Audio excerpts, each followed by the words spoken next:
Welcome to I Drink Your Podcast. Oh gosh, it's a real pleasure to be here. Thank you. You leave me no choice. Here comes the smolder. Wait, you like that? No, you don't like that? No, I don't like that. No, how about that? You like that? A little better. Bread makes you fat? Does this count as annoying? Just tell me what you want me to fuck! Not you, and not you. Okay, I think it's time to take off your clothes and jump me. $1 million isn't cool. You know what's cool? I drink your podcast! I drink it up! Hello, everybody, and welcome back to another episode of I Drink Your Podcast. My name is Ben, and with me today is Emily. Hi, everyone. Brandon. Hey, what's up, everybody? And our wonderful guest for today, Mike from Movie of the Year. Hey, Mike. Hello. Thank you so much for having me on the show. Yeah, super excited for you to be here to talk about this fucking movie. But before we get into that, I just want to say, take the time, please, to rate us, subscribe to us, share us with a friend or two. Please give us ratings on Spotify. We do love seeing the feedback there, whether it's good or bad. Any feedback for us is just stop, Ben. Just stop saying bad. Just say we want good feedback. Well, I do want good feedback, but I recognize that we may not be good. That's inaccurate. We are good. Make sure it's constructive. Don't be dicks. That's right. Well, this movie, Dogtooth, is available to watch on Shudder if you want to pay for that app, or it's on Tubi for free with ads. So a couple places you can check this one out. Or Canopy if you have a library card. Yep. I'm not surprised that it's on Shudder, actually, now that I'm thinking about it. Oh, I shuddered a few times throughout this movie. I shuddered the whole time. Well, Brandon, what do you have in your glass tonight? Oh, I don't have, I have like high C orange from McDonald's. But I didn't have a chance to get out and get anything. I got this. Oh, I do too. Brandon. I got it too. Oh, you okay? No, fine. go ahead. You help him. I was gonna say it's not fresh orange juice, so is it worth it? It's from the movie. Get it? I got you there. I got you. See, I thought it was going to just be a throwback to his childhood because of the childlike adults within this movie. I like mine better. Well, I have in my glass today a Lick Me Silly, which is vodka, gin, orange liqueur, and blue curacao.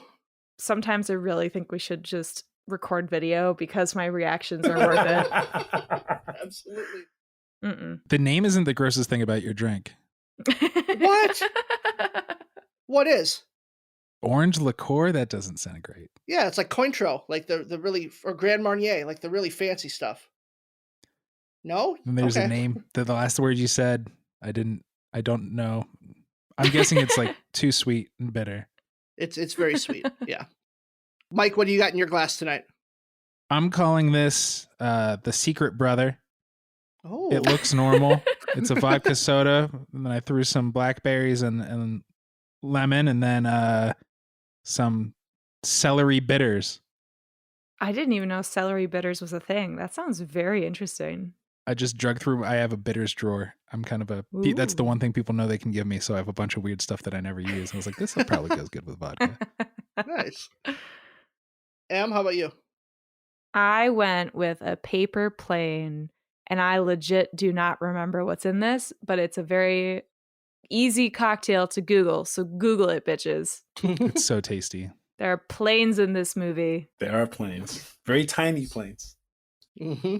Although I did try, I have a really good friend of mine who is from Greece, and I asked her, like, what should I put together? And she's like, pomegranates or oranges or sour cherry. And I just didn't have the things to put this together. So paper planes it is. All right.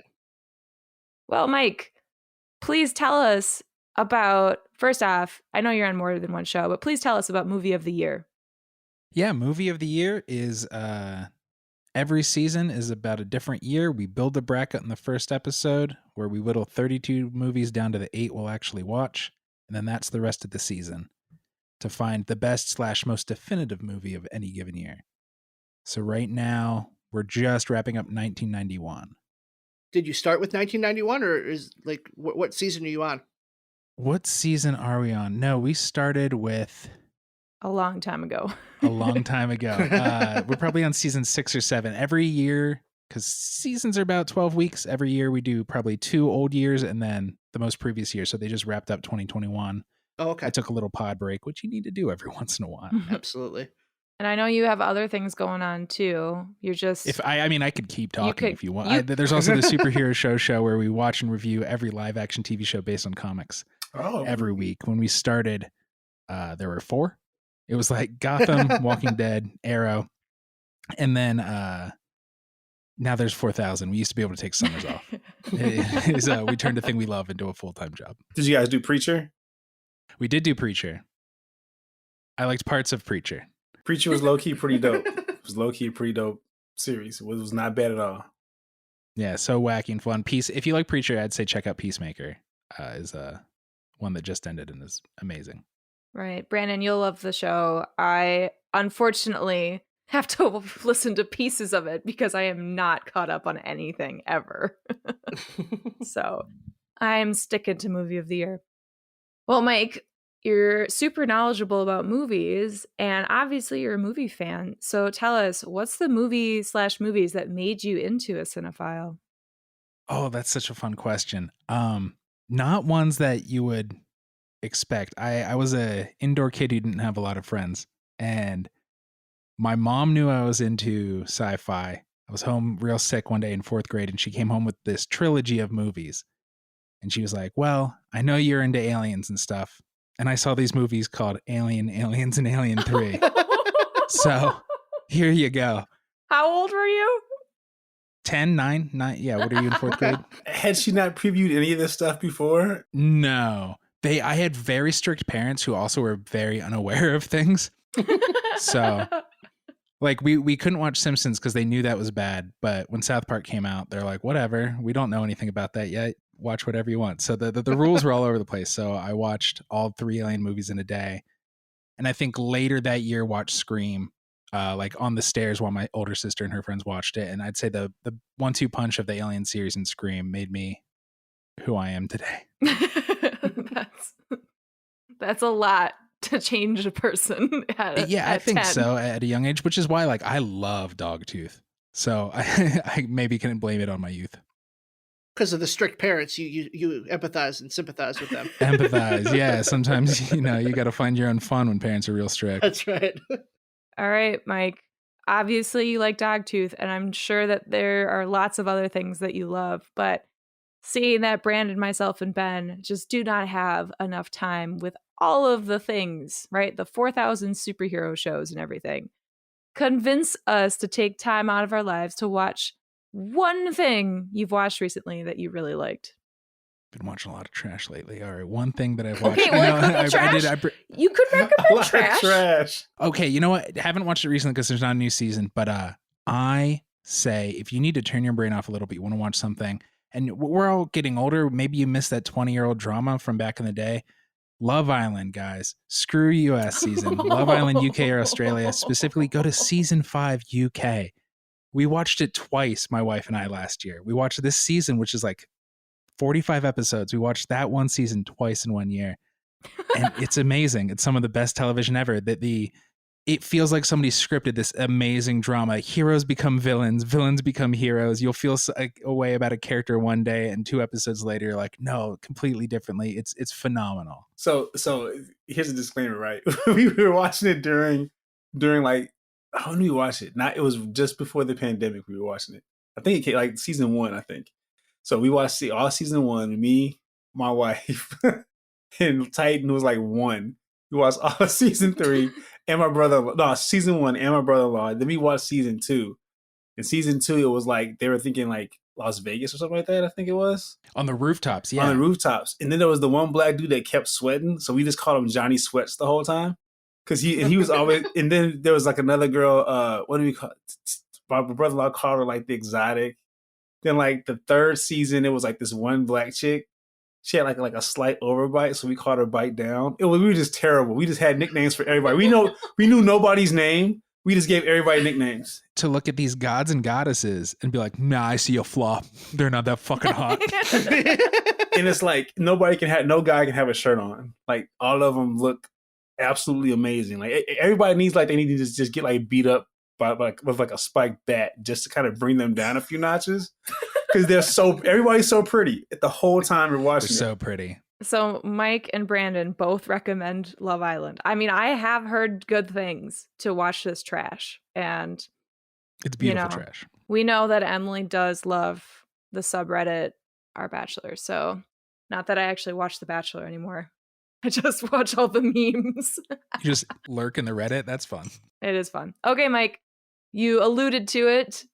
You love Dogtooth. Why did you pick this movie?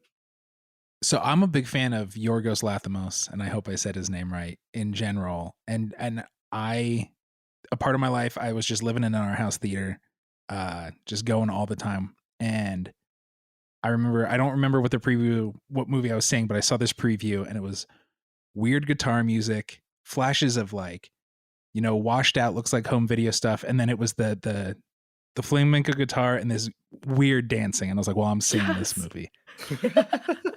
I don't think the trailer at the time was like, this is a horror movie. Like, and so I've been hooked on Lanthimos since then. And yeah, I remember, I haven't seen it since I saw it in theaters. So it's been over a decade, and I didn't remember a lot, guys. Throughout rewatching, I was like, oh, they don't know me. And I just said, let's watch this. Like, shit. That did come out of Ben's mouth. Yeah, I swear. He was like, he chose it. Mike chose this movie.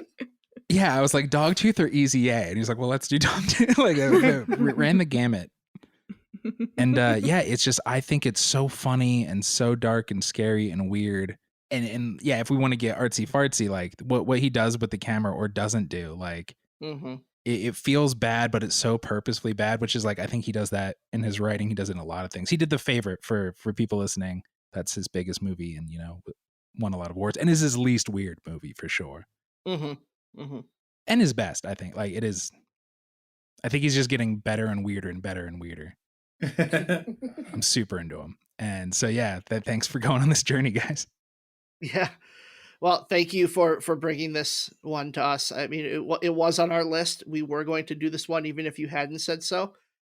But I texted Brandon about an hour and 10 minutes into this movie, apologizing for making him watch this, because I feel like we're making Brandon watch all these really fucked up movies.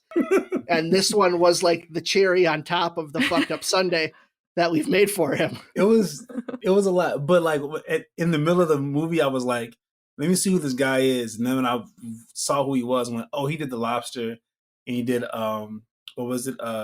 Sacrifice of the Sacred Land, killing of the Sacred Land. The hardest I've ever laughed in a theater. And everything suddenly made sense, right? It made total sense, because I watched those two, and I still don't know how I feel about The Lobster. Like, I know it was decent, but I don't know if I like it. Didn't register for me if I really liked it or not. So I was so into all the rest of the stuff, but I never really laughed. Like, I didn't see I don't see the comedy in these films. But like, for me, it's like, I'm so into like what's going to happen that I couldn't really turn my head around and laugh about it, because it felt like it was just weird for some reason. Well, that's a great intro into this movie. So the reason we watched this movie and are doing this movie is because it's currently rated 93% on Rotten Tomatoes and was nominated for Best International Film at the Oscars. It also made many end-of-year top 10 lists and many end-of-decade top 50 lists, on some being even as high as in the top 10. Directed by Yorgos Lanthimos, who before Dogtooth had just made a couple of short films and the feature films My Best Friend and Kinetta. This is the first of 4 movies from this decade that we plan on doing from him, and we've actually mentioned all of them that we'll be doing. So The Lobster, Killing of the Sacred Deer, and The Favorite will be coming later. And starring in this movie is people. There are actors in this movie, none of which appeared in anything else that I'd ever heard of. Even the characters within this movie aren't even given names, with the exception of the woman Christina, who's brought to the house. So we're not going to spend time going through these actors. That's no disrespect to them. They were all phenomenal within this movie. It's just, sorry, we're stupid Americans. We don't know the Greek films that you were in before this. So we'll call them older sister, brother, younger sister, and lost brother? What did you call him, Mike? What's your drink called? What? Oh, the hidden brother or the secret brother? The secret brother. Yeah. Okay. Sounds good. We got names for them. And then mother and father. Obviously. Yeah. Well, none of us here at I Drink Your Podcast had seen this movie before, but especially Emily. This is definitely one that I knew Emily had never seen. Emily, what did you think this movie was about? I struggled.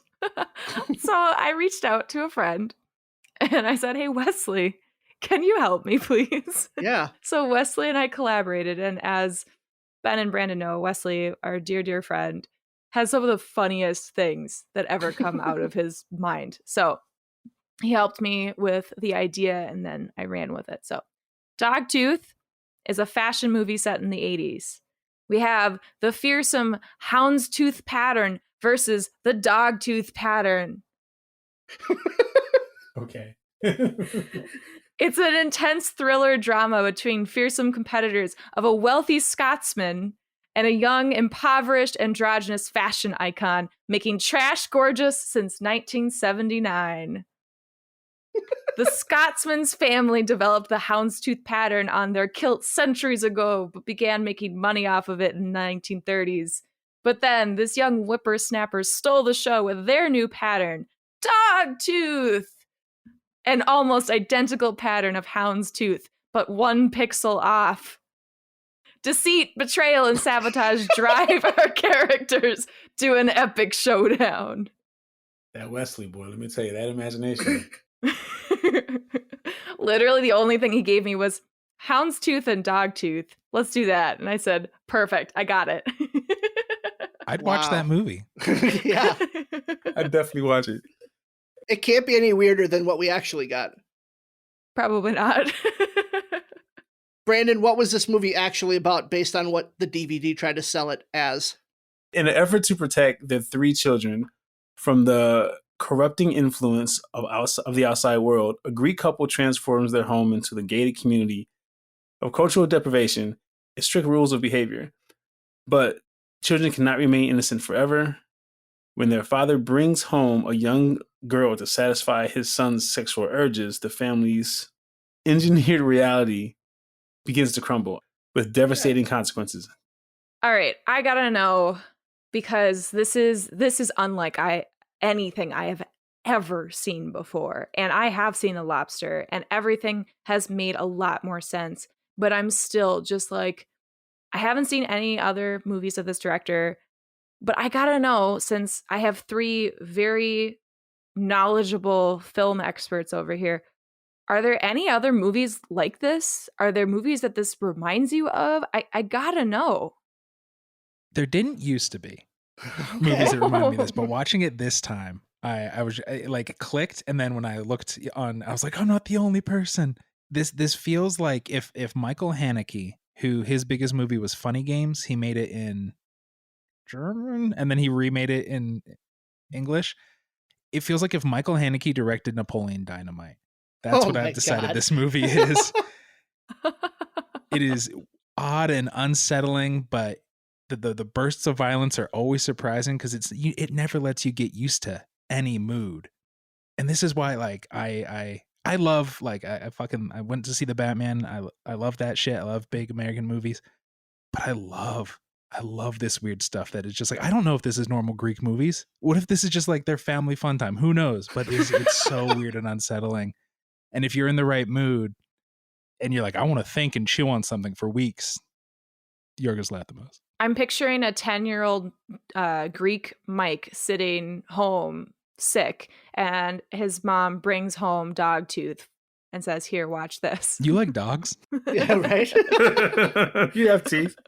Mike, you saying that all it can make me think of is that, like, My Big Fat Greek Wedding is the American version of Greek culture, and, like, this is the Greeks' opinion of their own culture.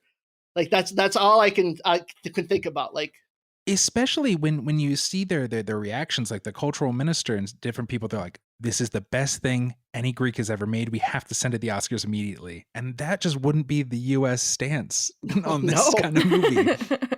But yeah, this movie is unlike anything I've ever seen. And Mike, you having to take like a director and another movie and doing a mashup just to even, like a hypothetical mashup, just to even get something close to it, just shows that, like, this is so against grain of what film has been like and was like after this. Like, this feels like a very unique point in time where this could exist, and it could only come Okay. from Greece. Like, I did a little research after this on what this was classified as, which is like the Greek weird wave.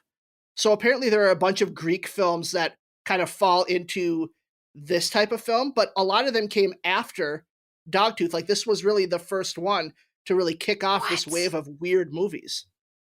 I'm so interested right now. I need to find these movies. Okay, because like Yeah, new watch list. I really liked it. I'm just gonna say up front, I really liked it.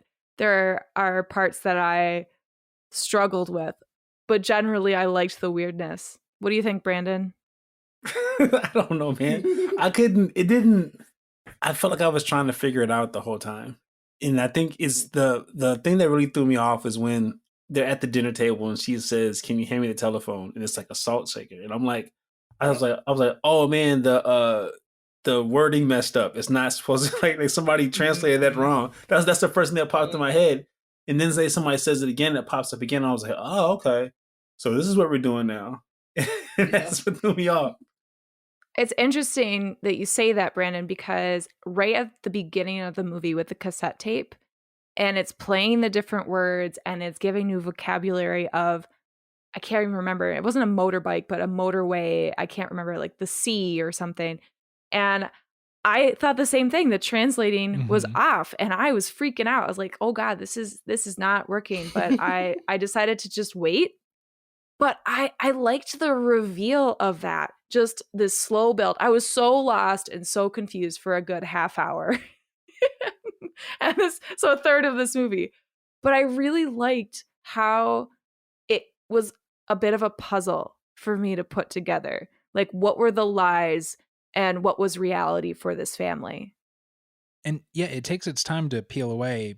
It's probably halfway through where you're like, oh, the parents are monsters. It's not that they're all weirdos and nobody knows what reality is. It's that these parents decided, like, I still don't know if there's a secret brother. I think there might be, because why would the kids assume there is? Except I think there was a prequel to this, and he did the same thing the eldest daughter did. Yeah, that's where the sense eventually I he's just got like, too. I'm fucking out. Yep. Mm-hmm. Yeah, it was really that scene was where my opinion of the movie started to turn, because for the first 40 to 45 minutes, I was just like Emily was, where I'm like, I'm really confused about what's happening. Like, I don't really understand what the story is or where we're going with this. And then the part with the cat happened. And the father comes out and he's covered in blood, and it's like, oh, like this deception is running deep, and it's coming from the parents at that point. And from then on, the rest of the movie just clicked with me. And I gotta say, guys, I love this movie. And I didn't, after watching it, I turned it off and was like, that's just not for me. And over the last 3 or 4 days, it's just it's sitting with me. And I'm continuing to think back on it. And I'm like, oh, I really like that. Oh, I really like that. And the longer I get from watching it, the more I end up liking it. Try watching it again. Right. I knew something was up when he went to go get his dog and his dog wouldn't come to him. And I was like, all right, like I had this standing rule when I was dating before I got married. Anybody I was dating, I was like, look, I'm cool with you. Everything's great. You're going to meet my parents. My parents don't like you. But if my dog doesn't like you, we can't be together. And I'm so serious about that, because animals pick up on stuff that humans can't.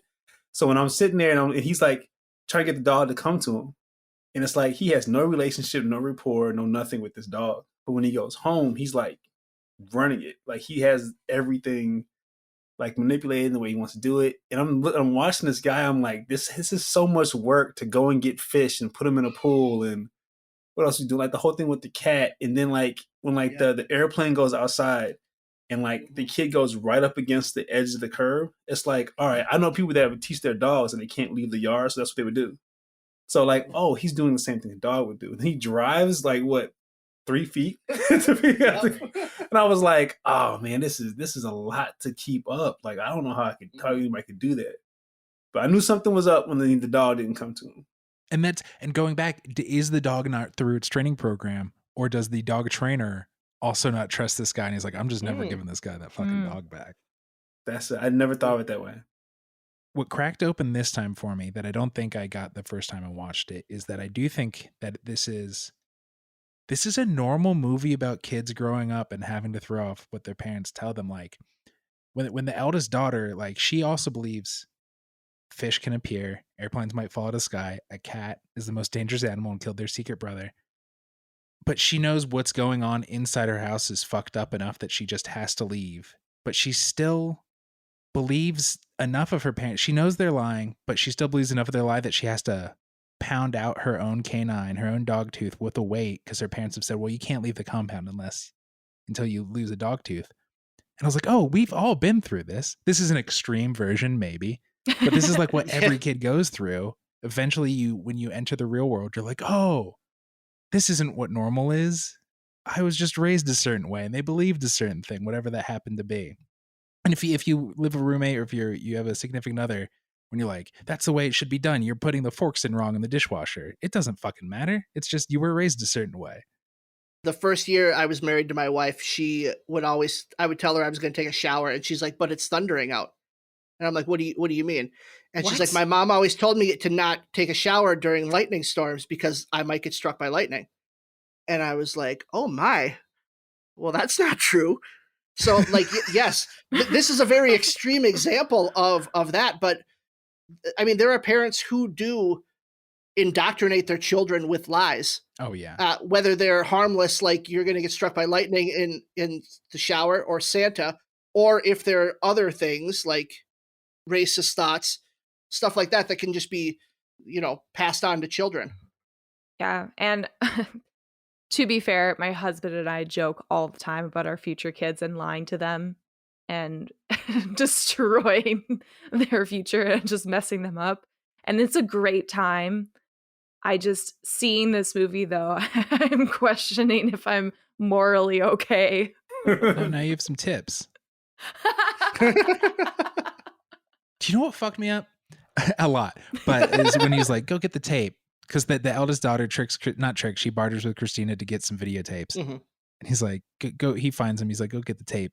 And he duct tapes the videotape to his hand and then beats her with that. I'm like, well, is it so you don't lose it? Like, literally everything they do was weird. Mm-hmm. Yeah. Everything. Okay, so as we were seeing what was happening, like in the beginning, I was not sure if I was watching children or watching adults.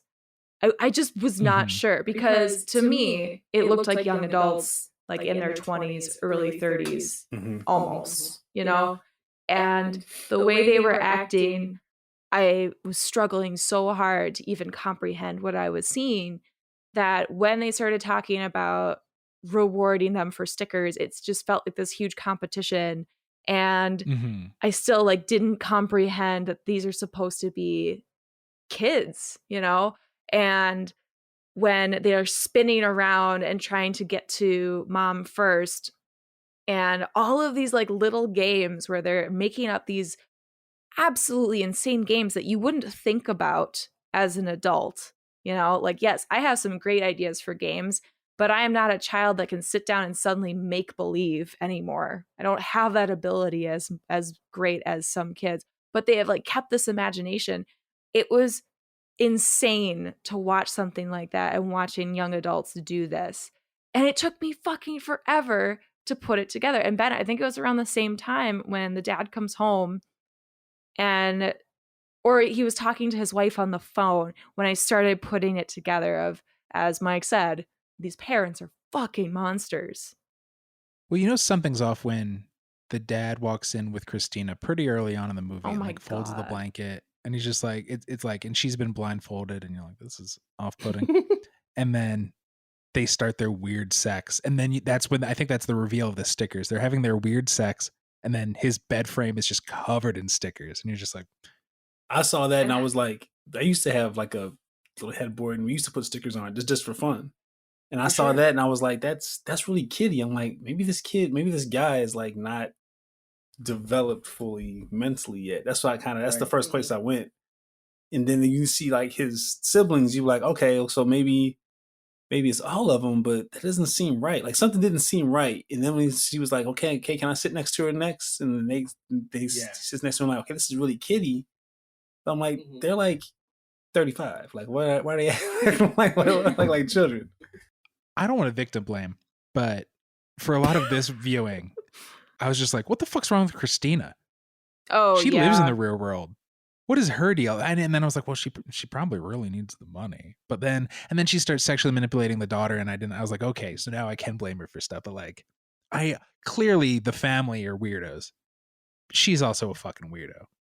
Maybe all Greeks are weirdos. We don't know. Maybe it's my Greeks. friend's great. Maybe it's something in the Oikos yogurt. It's in the yogurt. Let's jump to the end and go to the dance scene. What was this dance from? Was it from a movie? It was Flashdance. Eventually, it's from Flashdance. Right, yeah. I think when she's alone. In the beginning, it truly is, Emily, like you said, it's what like a 4-year-old would make up. And she's like, this is dancing. And just like, it's like twitching and sort of almost slam dance, like punk rock slam dancing. Especially every once with in a her while, sister. Her sister's trying to keep up and like make this up as they're making it up together. Yep, I got that. Especially once, and the dude is playing beautiful guitar, surprisingly. And once the youngest daughter goes away, you're like, oh, this is her rebellion. She's sweating and she looks angry and so intense. And then she transitions to the flash dance, the pointing, like the aggressive pointing at each of her family members, and like the humping the air. They're clearly weird about sex, but she's like, I'm going to shove the weird sex stuff in your face right now. Because I think the 3 movies she stole then or bartered were Jaws, Flashdance, and Rocky 4. Because those are the ones then referenced throughout the rest of the movie. Thank you for saying that, because I got the Rocky reference, even though I've never seen any Rocky movie. But the other ones, I did not perfectly. Get. Yeah, Jaws, she does Quinn's. She does part of like Quinn's monologue. I feel like there's another movie she got too, though, because didn't she quote something menacing to her brother after they had sex? I'll gut you. What? I think I wrote it down. Do that again, bitch, and I'll rip your guts out. Yeah. I don't think that's Rocky. I think it might be Rocky 4. Really? Well, it's not Jaws and it's not Flashdance. The reenactments were kind of cool, though. I did like that. Like the brother had no clue what was going on in the pool. He's like, what the fuck is she doing? And she's like, run after him and bite him on the leg. I thought that was so that was funny to me. That and the Rocky stuff was funny. The rest of it, I didn't really laugh a whole lot. I was like, this is weird. And yeah, I mean, if you have strong empathy, maybe you can never forget what a fucked up situation they're in. But there were times they would just do and say stuff that like, it's hard not to laugh. Yep. And then it'd be like, I feel like the movie knows that they know exactly when like weirdos are going to laugh at it. And he's like, all right, now for no reason, little sister's going to cut the brother with a knife. Right. Yes. Like, that's so squeamish. Like, yes. Ugh. I realize I just very leisurely glazed over the fact that this movie's incest. Oh, sure. Because we haven't talked about that. So anyone who hasn't seen this movie that's listening to this podcast, there is a lot of very heavy incest scenes within this movie. Once Christina, basically the dad finds out that she's been giving the oldest daughter VCR cassettes to watch movies, he goes and basically hits Christina and tells her to never come back. With the VCR. With the VCR, yeah. Poetic justice. And then because the son still needs sexual gratification, the parents decide... Oh my God, we're going to have to talk about that. We will. Let me just finish telling what happens. Because the son needs sexual gratification, the parents decide to let him choose between the oldest daughter and the youngest daughter, which is a very awkward scene. And that's actually the scene where I did text Brandon and said, "Oh my God, I'm sorry, Brandon." More incest. Thank you. Yeah. More incest in young people having sex. Yeah. Is that a theme for the season? For Brandon's episodes. For Brandon's episodes, they've been really fucked up episodes. We started with The Social Network. We did Ghost Rider, Fish Tank, Ghost Rider, Fish Tank, and Blue Valentine. Blue Valentine. Yeah. It's been a wild ride. You guys need to give him like Dumb and Dumber. Give him a lighthearted comedy next. I think we are. I think he's getting a break next time. Yeah. Well, is it? I gotta see. No, it's Black Swan.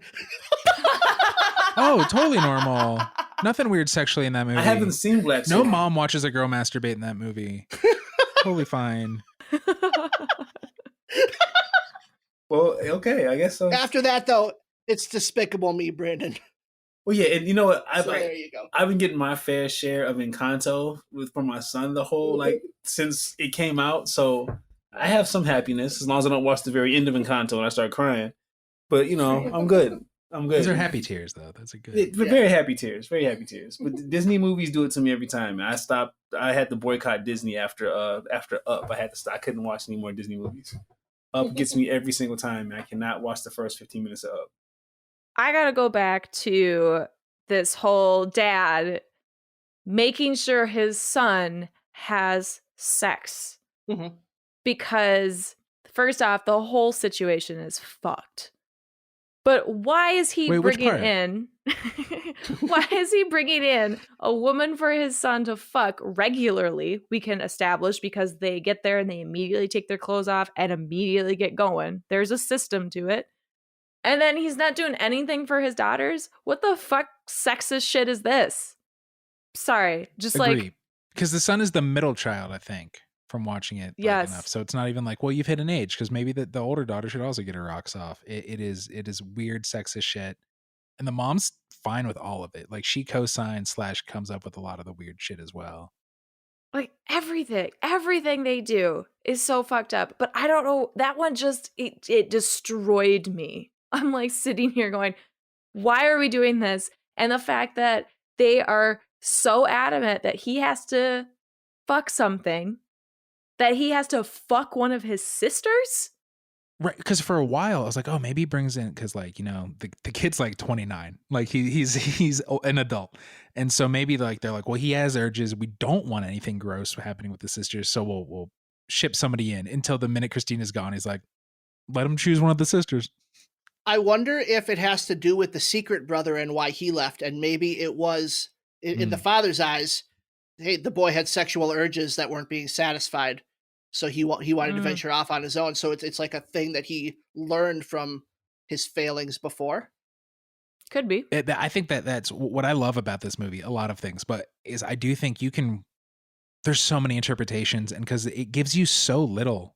It gives you so little reasoning on screen. And there's a lot of really interesting speculation you can do. And so I agree. I like that you can come up with your own sort of story to go along with it. Even though you don't have answers, so you're ever fully satisfied, but you're satisfied enough to find it really fun and interesting. Or at least maybe that's my take. Well, let's continue the speculation, because at the very end, the oldest daughter knocks out her Dogtooth, her right canine. Which took me for fucking ever to connect Dogtooth and canine. Yeah. I am not kidding you. But she knocks out her tooth and then hops in the trunk, because it's the only way to get off the grounds is in the trunk of the car, or in the car. And the very end of the movie ends on a shot of the trunk, and it just kind of lingers there. What do we think happens to her? I 100% thought she died. She died from the fumes of the car or something.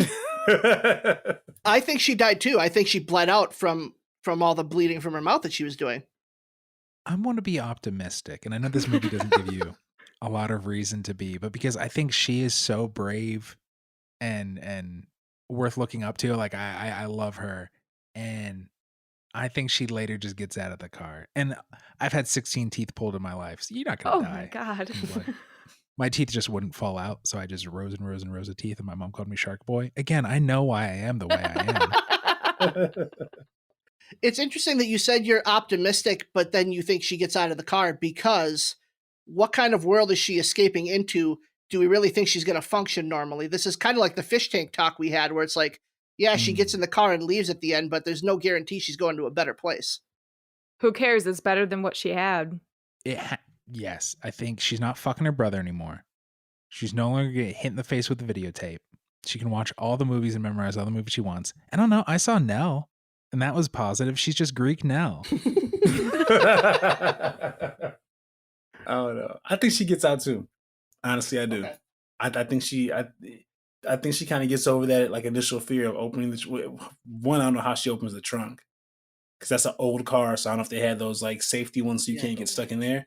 So, but then again, it's a European car, so it might have it. I don't know. American cars didn't have it for a minute. Yeah, so I think she actually gets out, has no clue where she's at, and just wanders around and figures it out. Till she's killed by a cat. Till she's killed by a cat, yes. Until a Maine Coon comes around, and then she's done. But that's probably about it. Well, let's transition into our good, bad, and weird, and let's specifically focus on who we think won this movie. Grease. Grease. Okay. Yeah, I think now talking to all of you and learning, Ben, that there was all this like weird Greek movies that came out after this. I think Greece needed something like this. I'm so interested in it. I'm very excited to explore this weird Greek genre of movies. Okay.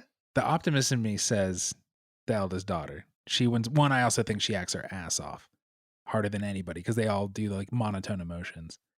And she at least shows like settled rage. And she mixes it at the same time. Like she's like, won't it be fun to act out movies for my siblings? But also I fucking hate my brother. So I'm also going to start biting him while doing monologues from Jaws. But also just for Yorgos to come off. So I guess he did a couple things and I did music videos and other stuff, but to be like, he made the visual style while they were filming. And to know like, no, do you know what's unsettling? Only seeing nose down on people. You see nose to knees. Like just such, he puts the camera in such weird places and goes, deal with it. Like, and so to have that kind of boldness to be like, people are going to say this is bad. Fuck them. It's on purpose. So that means it's not inherently bad. It's a decision. That was my original winning, was just like the composition of the shots. I don't know what that is actually called or who does that. I'm assuming director / cinematographer, but like unsettling, but beautiful. Yeah, I've got down camera angles.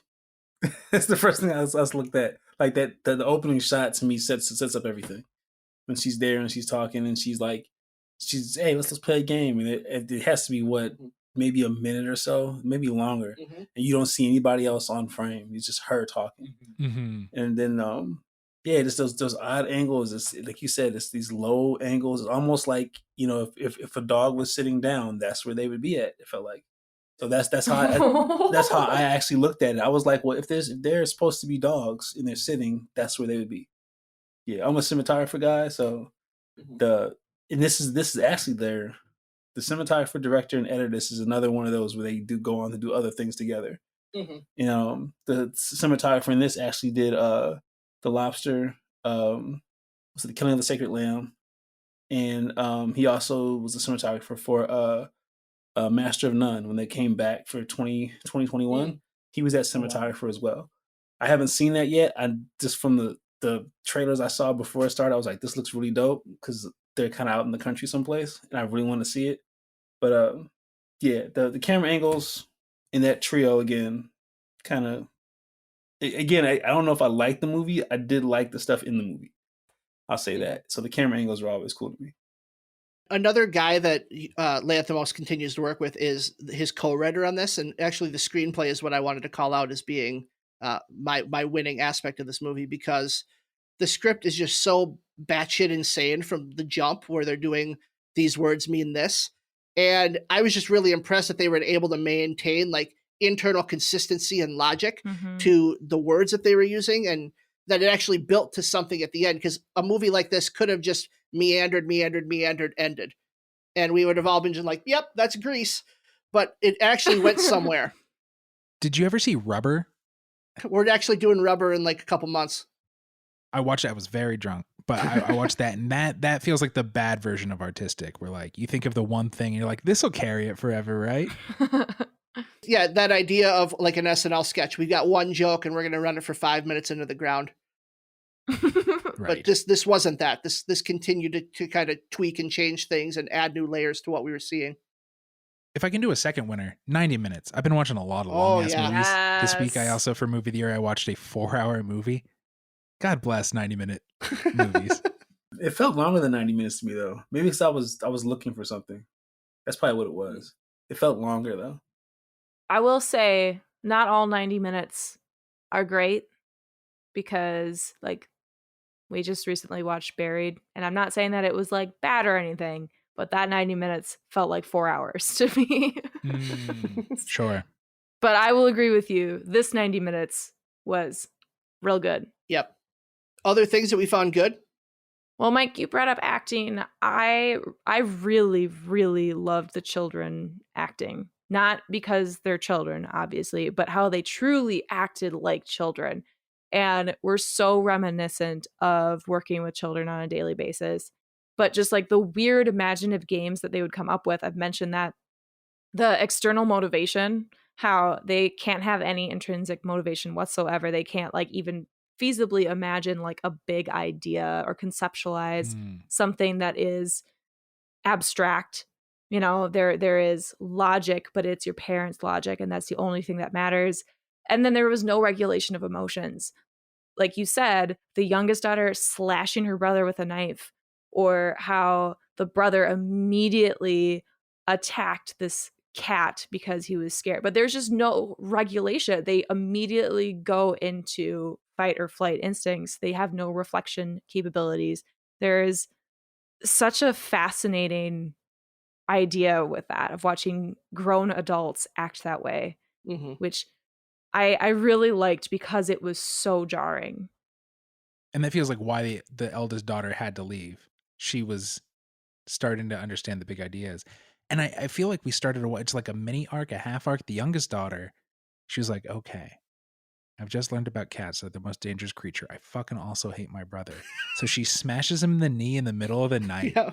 And then throws the hammer and says, I saw a cat did it, and then it ran away. The brother's the one who gets hit by the dad, because the dad's like, I know she did it, but like based on the rules we've set up, he didn't defend himself properly from this cat. Fuck. I came in and saw a cat with a hammer jumping out the window. Might be my favorite line in the movie. I love that line. Your mother's pregnant with 2 children and a dog. There's just something about the lines in this movie that they're weird in context and out of context, which I think is just really artful writing. Right. And especially when they use the words that they learn, you know, for example, Mom, I found 2 zombies, and they're the 2 little flowers, or God, this was just a terrible context, but do you know what Dad will do when he finds out I lick your keyboard? Yep. Oh, okay. Okay. And then we come full circle and we're talking about cunt/pussy. I don't know what translation you all had, but I was like, all right. The pussy's very bright because it means big spotlight. And then I do want to circle back to, you guys mentioned the filmmaking. It seems like in some of these 2010 movies that the directors, because of the way they're using improv or guerrilla filmmaking, kind of stumble upon really great shots or like greatness within their movie. And this movie felt so meticulously done. Like Lanthimos knew exactly what he wanted from every frame, every shot. He knew exactly how he wanted to make the audience feel with every decision he was making. And I think that craft that he showed in this movie is just so impressive. Agreed. Well, I mean, we all like this movie. Do we have any bad? Wait, I don't think Brandon ever. I don't think Brandon does. It's cool. I wouldn't. I was looking for something else. I don't know why I was looking for something else to pop, and it didn't. It felt like it didn't really turn the corner for me until she got the tapes.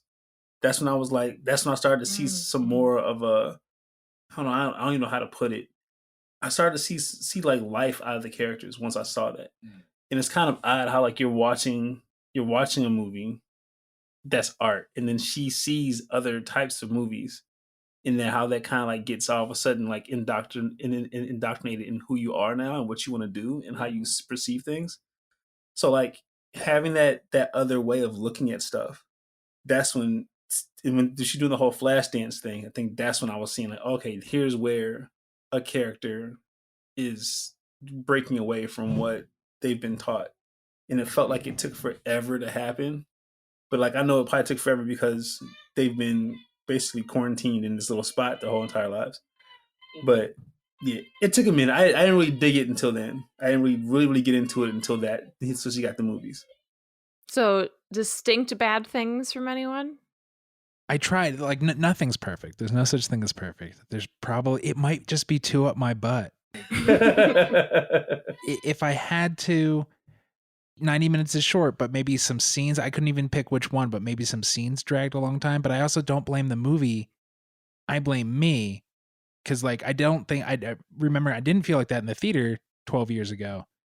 But now I'm on my phone all the time. I'm used to 18 billion screens. Like I do think our brains are deteriorating and it's harder to focus on things. Mm-hmm. So I don't know if it's a movie's fault that a scene went like an extra 2 minutes longer. And I was like, well, it couldn't have done that because that's what I wanted to look at Twitter. I always want to look at Twitter. I don't know if that's the movie's fault. Yeah, I can usually get pretty nitpicky when it comes to bad. And I sat down and tried to think of what was like legitimately bad in this movie. And everything I thought of was just weird. Like there's nothing bad in this movie that I can point to and be like, oh, I wish they wouldn't have done this. I wish they would have done this differently in terms of the filmmaking. I mean, there are certain plot points that I wish wouldn't have been there because it made me uncomfortable, but that doesn't make it bad in itself. It added to the movie. Yep. You know, there were times I would sit there and reflect and I go, God, this is disgusting. Groping sisters and everything, you know, I'm sitting there and I'm just disgusted, but reflecting back on it, I'm like, everything was necessary to get to this moment. However, I know, Brandon, you liked the dogs. I don't think that was necessary at all. The part where the dog, I kind of did. I thought that they could have cut that and everything would have been the same. Only reason why I liked it is, well, the main reason why I liked it is because he has all this control at his house, but he can't control the animal. You can have a dog do what you want to do, but it's hard to like, when you're manipulating minds, I think it's different. And he's been manipulating these kids since they were like small. Like dogs don't really get down like that. You know what I'm saying? Like it was just different. I agree. I think it's that, and it's also watching him interact with people who aren't in his circle. So, because Christina's not in his family, but she's definitely under his control. Mm-hmm. And so, watching him deal with other people is interesting. I think for the same reason, because he's not the mastermind of any of that situation, whether it's the animals or the dog trainer. Quick shout out to Brandon's son for the backing vocals on his last point.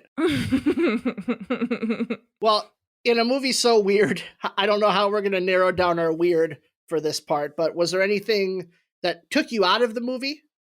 The planes. That's why my drink was the paper plane.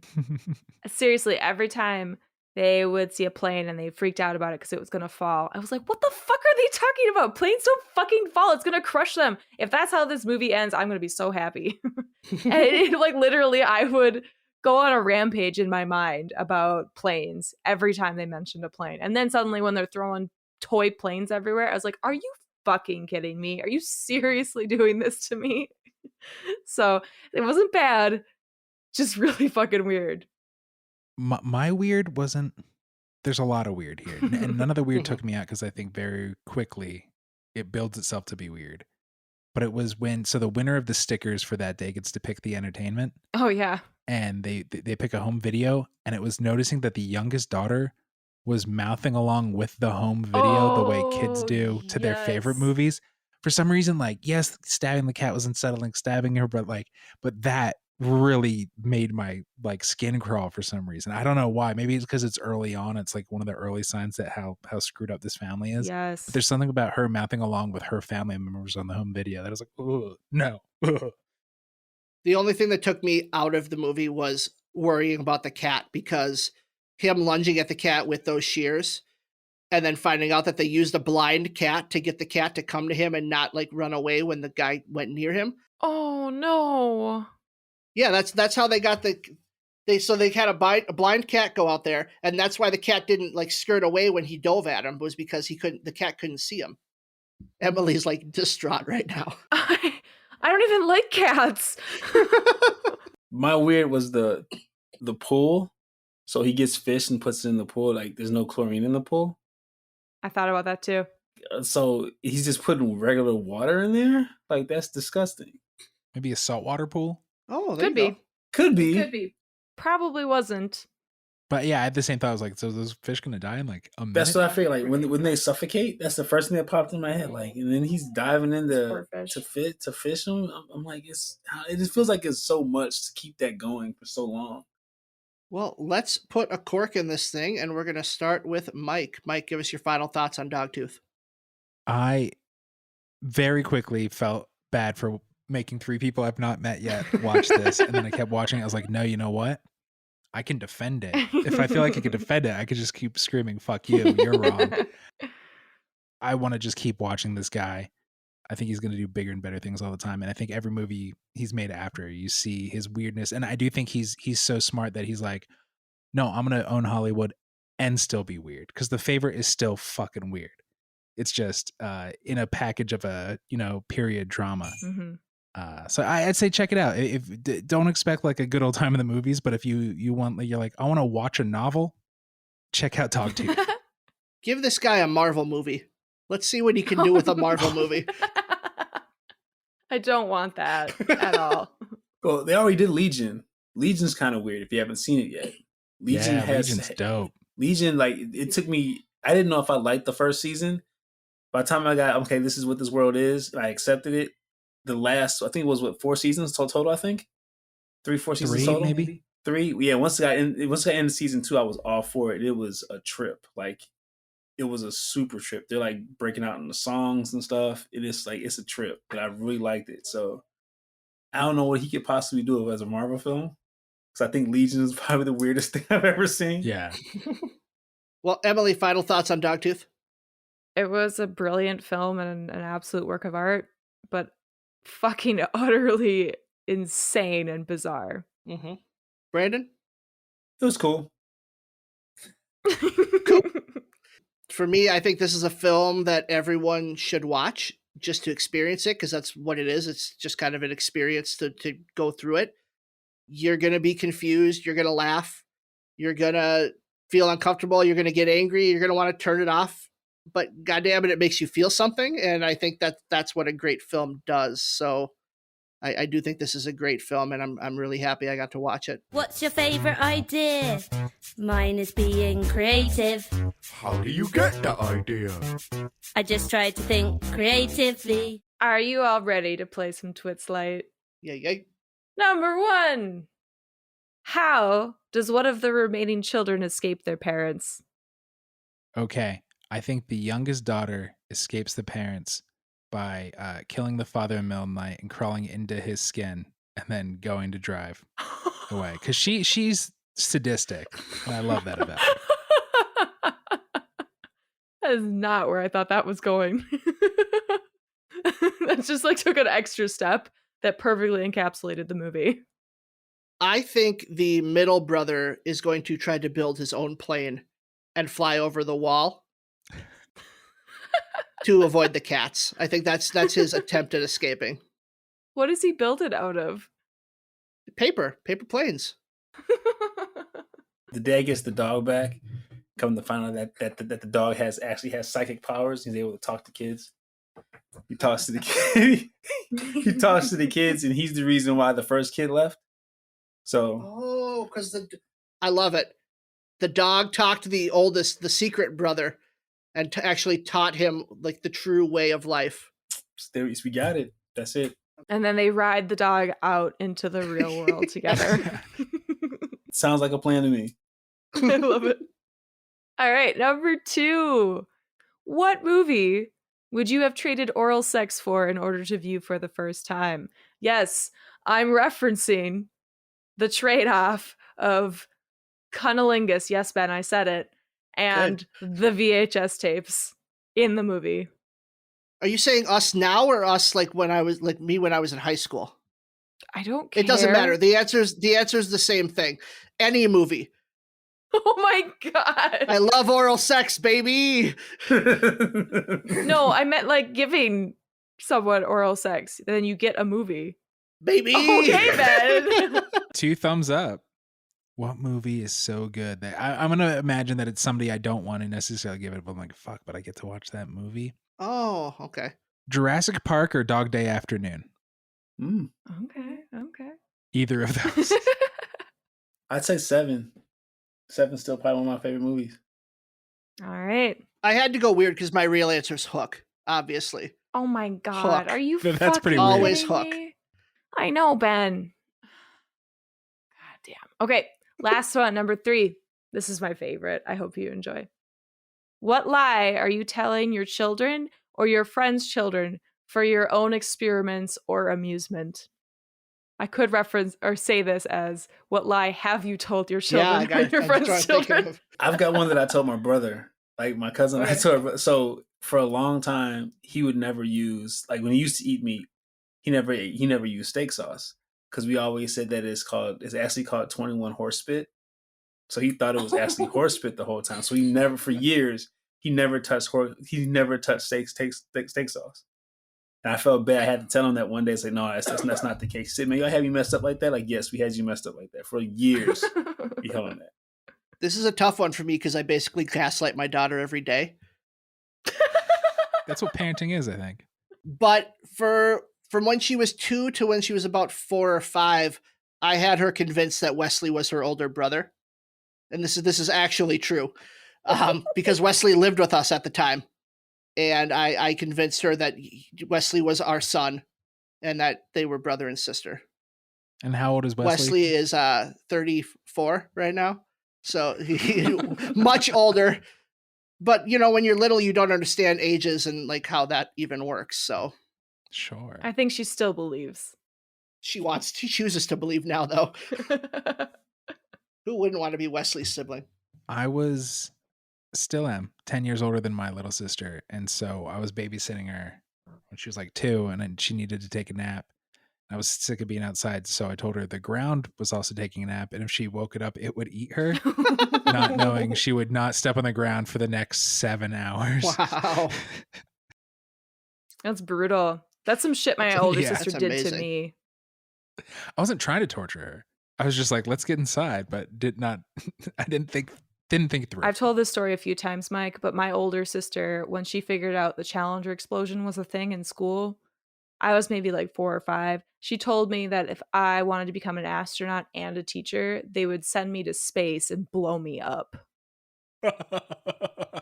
Yeah. She also told me the Easter Bunny would eat my face off and it had red glowing eyes. It was just, there's a lot of fucked up shit that my older sister did to me. But I did want to say my answer for number 3, because this is the one that my husband and I talk about all the time. Corvin and I have definitely talked about telling our children that we had a brood of children and we stood at the top of a hill and we rolled them down the hill. And the ones that were strong enough that crawled their way back to us, we claimed as our own. Love it. Yeah, that won't fuck them up. Now let's all agree to never be creative again. Let's play a game.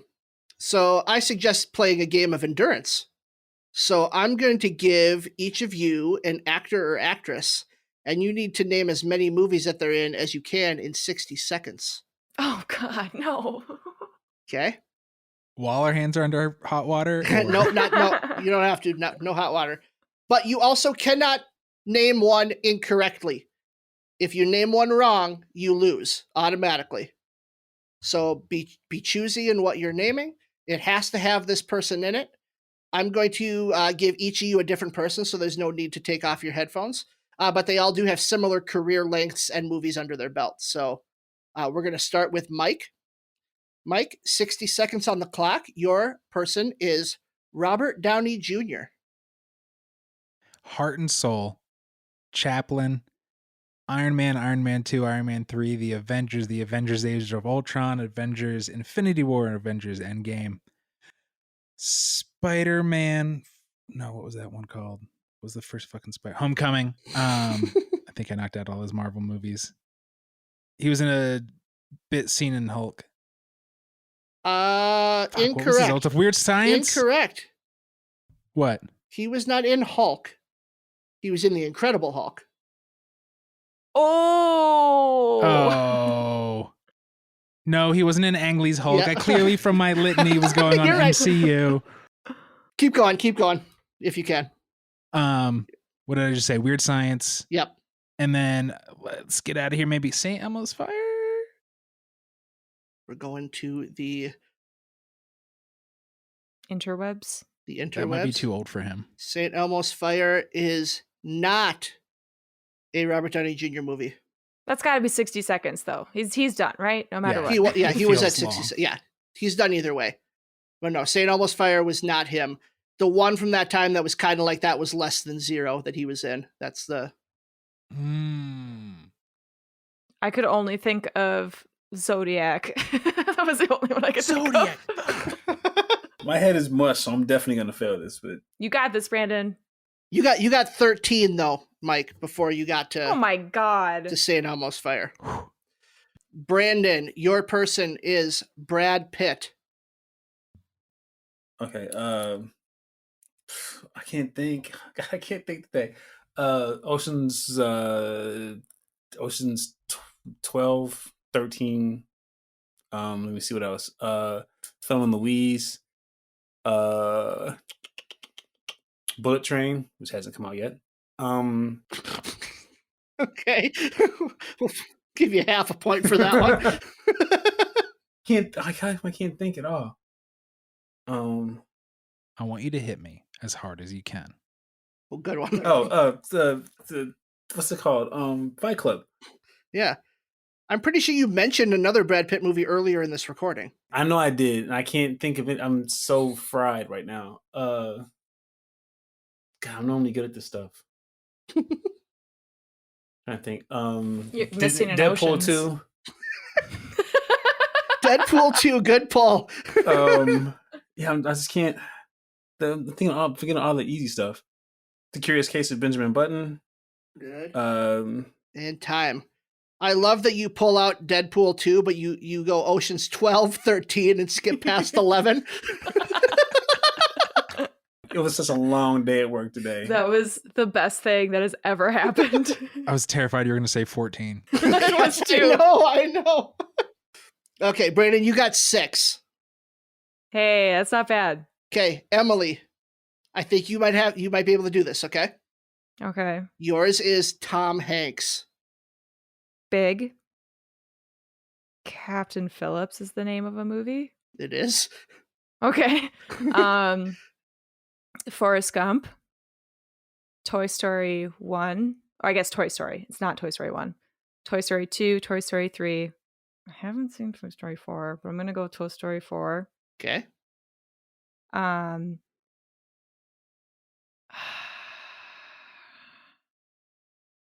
All I can see is him as the pumpkin guy. David as pumpkins. Oh, shit. You were literally texting Wesley today about one. I was?